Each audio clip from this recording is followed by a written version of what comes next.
नमस्कार दोस्तों, सोहा की आवाज़ में आप सभी का बहुत बहुत स्वागत है। आज की कहानी है माँ का असली श्रृंगार। माँ, आप जल्दी से अच्छी सी साड़ी पहन लो और हाँ, थोड़ा सा फेस पैक भी लगा लो। आपका रंग बहुत गहरा होता जा रहा है। अपनी आवाज़ में एक अजीब सी बेचैनी और उतावलापन लिए श्रीकांत ने कहा। नीलम सुनो, माँ को जरा सी क्रीम पाउडर भी लगा देना। आज शाम मेरी कंपनी के मालिक आ रहे हैं चाय पर।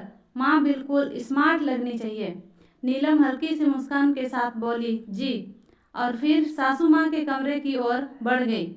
माँ अपनी खाट पर बैठी, हाथ में किताब थामे, चश्मे के पीछे से अक्षरों को पढ़ रही थी।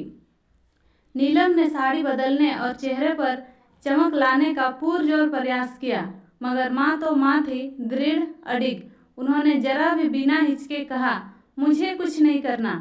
जब श्रृंगार करने की उम्र थी तब क्रीम पाउडर नहीं लगाया, अब क्या लगाऊं? जा तू अपना नाश्ता बना। हाँ, और श्रीकांत से कह देना, अगर माँ को माँ कहने में शर्म आती है तो मैं अपने कमरे से बाहर नहीं आऊँगी। मेहमान चले जाए तब बुला लेना। नीलम हल्का सा मुस्कुराई। 10 साल हो गए थे उसे इस घर में। वह जानती थी माँ बाहर से नारियल जैसी कड़क है, पर भीतर से ममता का अथाह सागर। आखिर 30 साल अध्यापिका रही। अनुशासन और स्वाभिमान उनके व्यक्तित्व का हिस्सा था। कुछ ही देर में श्रीकांत अपने मालिक शेखर के साथ घर में दाखिल हुआ। नीलम ने चाय नाश्ते की मेज सजा दी। शेखर ने चारों ओर देखते हुए पूछा, श्रीकांत, क्या आज माताजी कहीं गई हुई है? उनके भी दर्शन हो जाते तो। श्रीकांत बोल पाता उससे पहले ही नीलम ने सहजता से कहा, माँ अपने कमरे में ही है, मैं बुला देती हूँ। शेखर तुरंत बोला, अरे मैं वही माताजी से मिल लूँगा, उन्हें परेशान क्यों करना। श्रीकांत संकोच में माँ के कमरे तक गया। धीरे से आवाज़ दी, माँ देखो, आपसे शेखर सर मिलने आए हैं। माँ ने एक किताब को एक ओर रखते हुए चश्मा उतारा और मुस्कुराए। आओ बेटा, मुझे लगा बच्चों के बीच में मैं क्या बात करूँगी, बस इसी वजह से।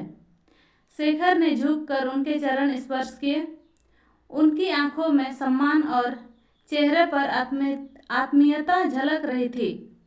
पास की कुर्सी पर बैठते ही बातचीत शुरू हो गई।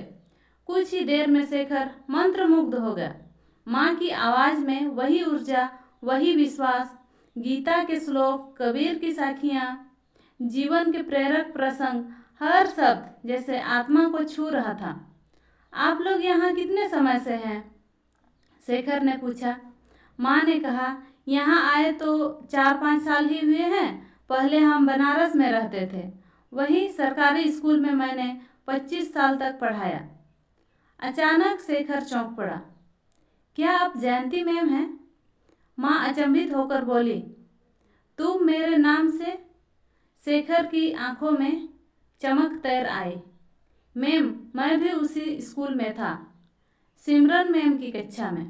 आपने मुझे कभी सीधे नहीं पढ़ाया, लेकिन आपकी आवाज़, आपकी सभाओं में दिए गए भाषण आज भी मेरे दिल में गूंजते हैं। वही आत्मविश्वास, वही रोशनी आज भी आपके चेहरे पर है। माँ की आंखें नम हो गई। उनके चेहरे पर गर्व और आत्मीयता उजाला खिल उठा। शेखर ने विदा लेते हुए श्रीकांत से कहा, आप बहुत भाग्यशाली हैं। मैम जैसी माँ, जिनके ज्ञान की लौ से चेहरा अब भी चमक रहा है। ये सुनते ही श्रीकांत के दिल में जैसे किसी ने आईना रख दिया हो। कुछ ही देर पहले की अपनी बात याद कर वह भीतर ही भीतर पिघल गया। माँ की उम्र ढांकने के लिए पाउडर ढूंढ रहा था, जबकि माँ के चेहरे का नूर उनकी शिक्षा, उनके संस्कार और उनके ज्ञान से था, जो किसी सौंदर्य प्रसाधन से कहीं अधिक जगमगाता है।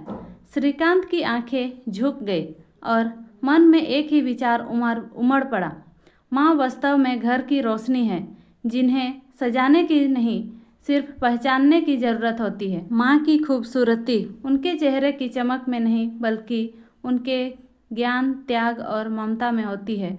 सच्चा श्रृंगार वही है जो दिलों को छू ले और आत्मा को रोशन कर दे। तो दोस्तों, आज की कहानी यहीं पर समाप्त हो गई। शुरू से अंत तक सुनने के लिए आपका तहे दिल से धन्यवाद।